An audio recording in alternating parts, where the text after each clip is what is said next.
But a bit of breaking news to start off with this morning, and Ruben Dias has signed a new contract at Manchester City. It's a 4-year contract for Ruben Dias, takes it up to 2029, does contain the option of an extra year until 2030. And if he were to see out the full length of that contract, he will have been at the club for a decade. He has been at the club since 2020 after arriving from Benfica, has made more than 200 appearances and a real sort of backbone of Pep Guardiola's squad, Dara. So when there's so many changing faces at a club, important you have some continuity. Yeah, you go through a rebuild, you still need your leaders in there. You need people from the historically great times. And it's only 2 years ago we were talking about trebles.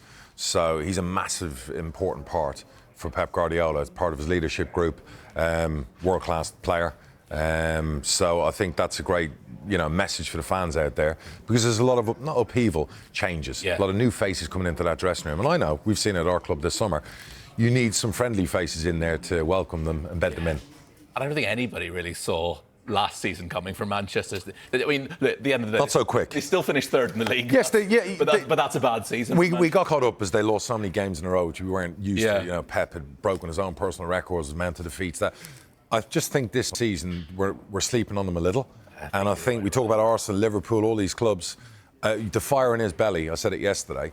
Watch out for Man City, and I like the players they've brought in, and keeping key pieces like Diaz. Long-term deals. Again, it's a good message for the dressing room. Yeah, absolutely. I think you might be right about the sleeping on Man City. I'm sure we'll get to that a little bit later.